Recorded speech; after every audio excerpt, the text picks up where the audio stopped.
Let's come to question number 2 now. We have tetrahydrofuran given to us and acetone given to us, and these two react with each other in the presence of a base, right? So let's see how this reaction proceeds. We know that in tetrahydrofuran, due to the double bonds, this hydrogen is acidic, and hence with a base it will form a carbanion over there, resulting into this. And now this carbanion is going to attack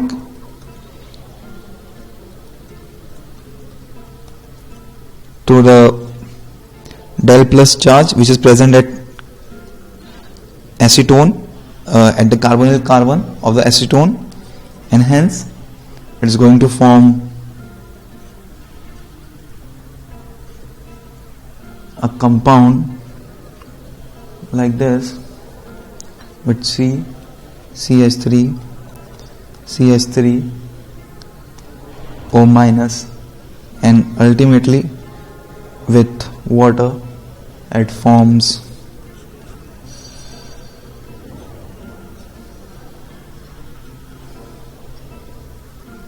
CH3, OH, and CH3 plus OH minus.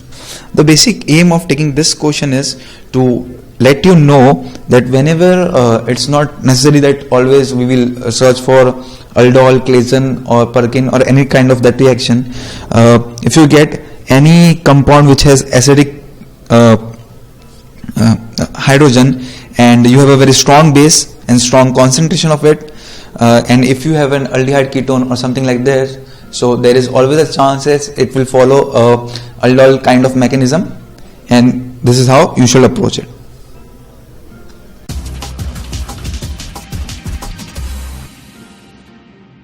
Now let's move on to question number 3. In this question, we've been given a compound 6-oxoheptanyl and we need to treat this with a dilute base. Let's see what reaction is going to take place in this case. Whenever we are reacting it with dilute base, then in this we can say that intramolecular aldol reaction take place. Right. Intramolecular aldol reaction. And the second important point of this is, let us see how many products are possible by this reaction. So let us see the mechanism. First, the most basic step, from alpha hydrogen is taken away and we get a carbanion. It attacks on the carbonyl. The pi electron shifts and we get a compound like this, in which we have added water, so elimination of OH will be there, and hence the product form will be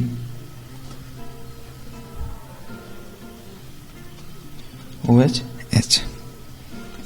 Finally, with loss of water, right, we will be getting this product,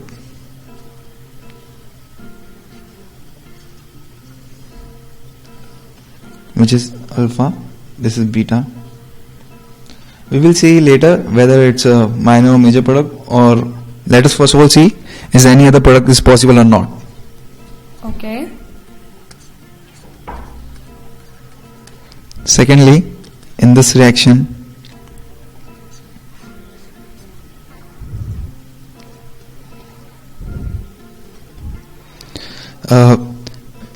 the alpha hydrogen over this carbon is also active, so a carbanion can form also here.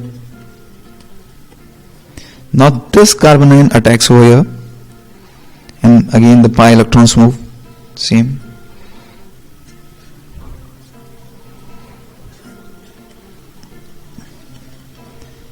and we get a 5-member ring this time. Right. Now the same reaction with H2 hydroxyl will go. It will be giving us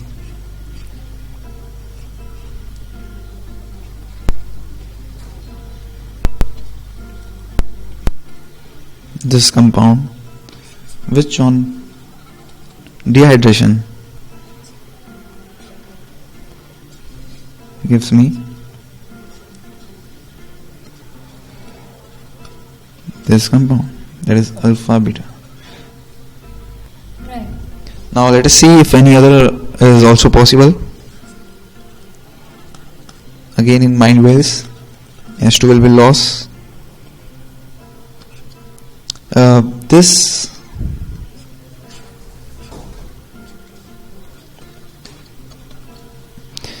a carbanion can be also formed over here, and as we are having a aldehyde here, a carbonyl group over here, so this will attack over here, and this time this pi electron pairs will move up, resulting into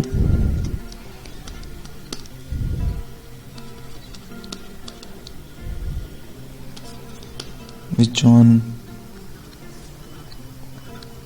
hydrolysis and elimination of this gives us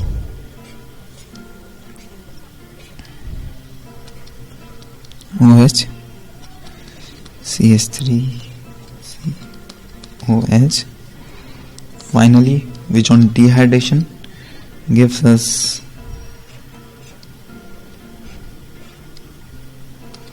COH, CH3 double bond alpha beta. So now let us compare which one is minor, which one is major. Now we will compare the stability of 3 products. The first one is a 7-member ring and the rest 2 are 5-member ring. And we know in case of cycloalkenes, a 5-member ring is preferred over a 7-member ring. So therefore first will be a minor. Now in second and third we can compare that here a hydrogen is there, whereas here a CH3 is there with a aldehyde group. Right. So there is more steric repulsion between them. Right. Apart from there is also on the ring there is more repulsion. So we see that in the third product there are a lot of bulky groups present together, so there will be instability because of that. Yeah. Right. While in the second product there is only one side chain, which is C double bond or CH3. Yeah. Right. Therefore this is also minor, and our second product is major. Okay. So in this question we saw that 3 products were being formed, and we had to figure out the stability, the relative stability of the 3 products. We started with 6-octoheptanyl and made it react with a dilute base. So yeah, this is important. The concepts of stability or relative stability between compounds is sometimes very important, because this reaction is going to majorly give me the second product, and the amounts of the first and third products will be minimal. Right. So that was question number 3.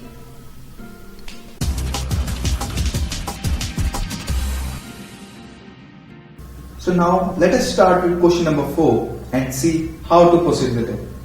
We have been given this compound pH C double bond O, C double bond O, H, which is a aldehyde and a keto compound, and we have given OH minus, that is a base with 50% concentration weight by volume. That is, we know that when NaOH or KOH or any base is used at this concentration, it undergoes Cannizzaro reaction. Therefore, the second important point which is satisfying to the Cannizzaro reaction, that it doesn't have any alpha hydrogen. No alpha hydrogen. So before starting this question, let me tell you the mechanism of Cannizzaro reaction. It is pH. For any general compound like benzaldehyde, OH minus is there. OH minus attacks to carbon as it delta plus and oxygen is delta minus,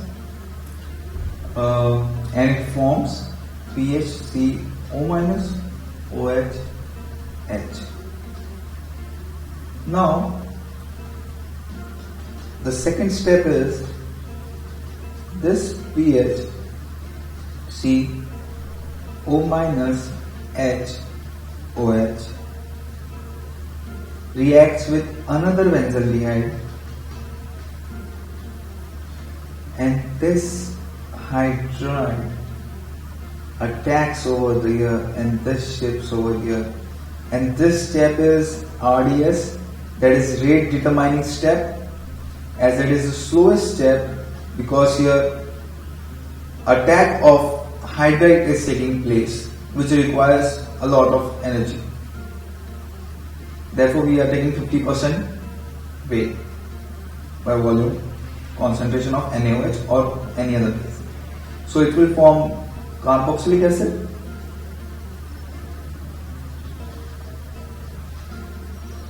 or an alkoxide.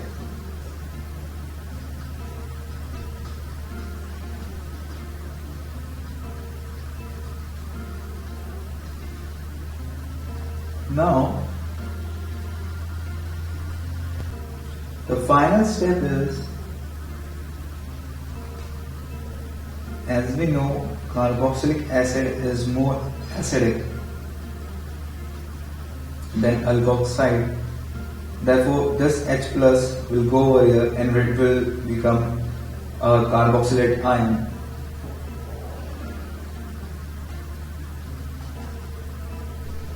CH2OH reverse alcohol. This is what is the final product of any Cannizzaro reaction. Now, in this question, we can see that the compound pH C double bond O C double bond O H undergoes intramolecular Cannizzaro reaction. Intramolecular, in which the OH group attacks over this benzaldehyde, thus shifts, it forms pH C double bond O C O minus OH H. Here it will form this hydride will attack over here, hydride transfer. Then you will get pH C O minus H C double bond O OH, and the final step, intermolecular transfer of the hydrogen, we get pH C OH H C double bond O minus. So this is what our final product is. And one more important point about this reaction is that the presence of electron withdrawing groups increases the rate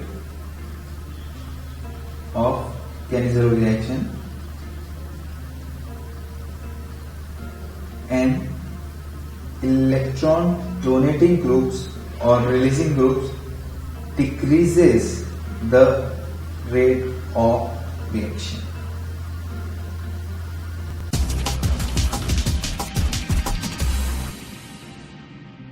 So now let's start with question number 5. So in this question we have been given anhydride and benzaldehyde, and MeCO2 is added with them. So let us see which reaction it is. It is a reaction between an aromatic aldehyde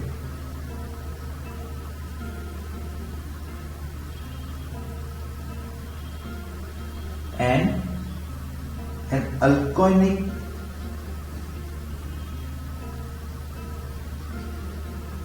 anhydride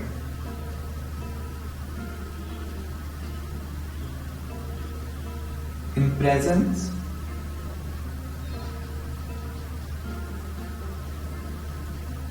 of an alkanoid, and when all the three conditions are satisfied, this reaction is usually called as Perkin reaction.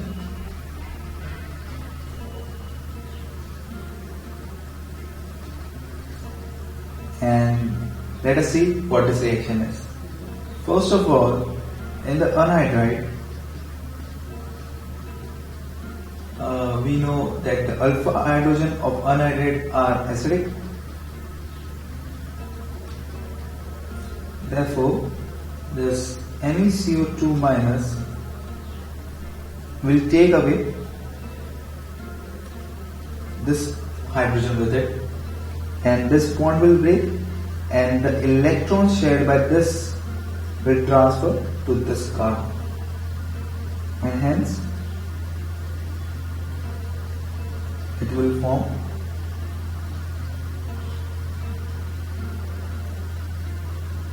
a carbon atom, which will be in resonance with the double bond and lone pair, and again the C double bond O. So it's quite stable. Now, in a benzaldehyde, we know this is del plus and this is del minus, and we have a negative charge over here.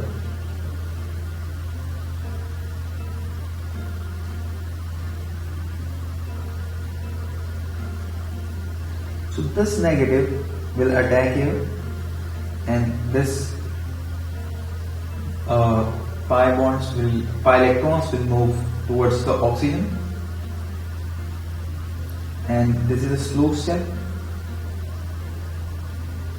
Also it is a rate determining step.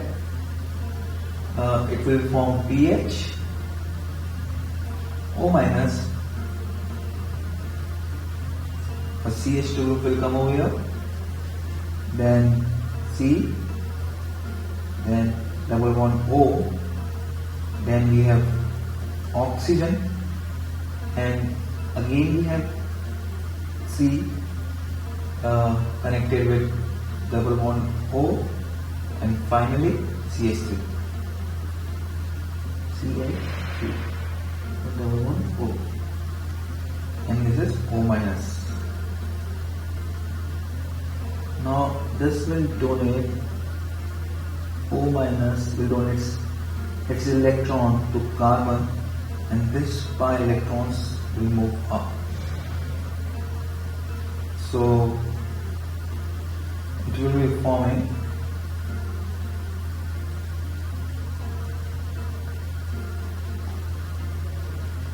pH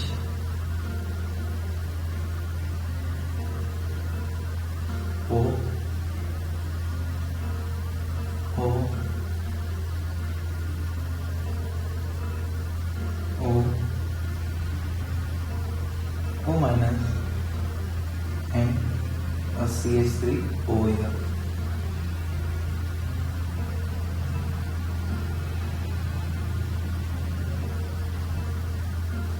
And finally this charge will move over here, and this bond will break, and it will try to move over here, and we will get pH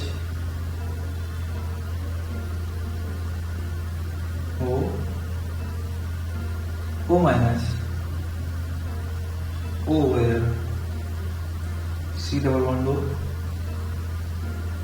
C3. Now the final step, in which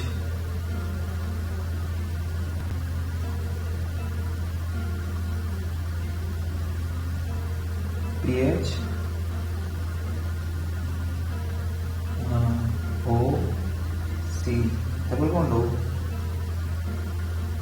CH2,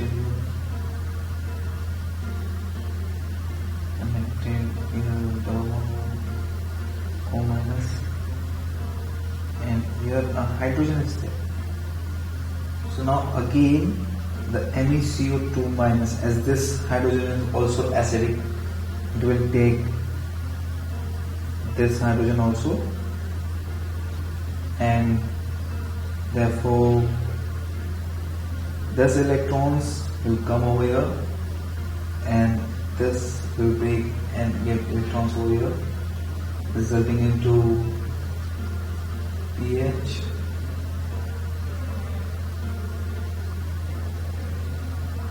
O minus,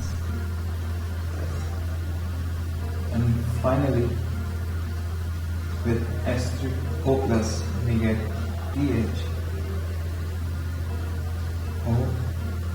OH, and double bond is there, which is nothing but cinnamic acid.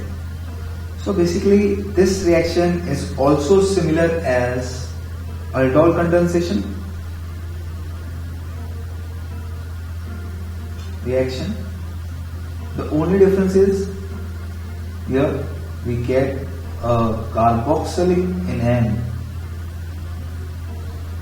whereas there we get a carbonyl in N till unsaturation. And the second difference, we use anhydride, which is having an alpha hydrogen, anhydride with alpha hydrogen, and then an aldehyde or ketone or carbonyl group without alpha hydrogen. That's it.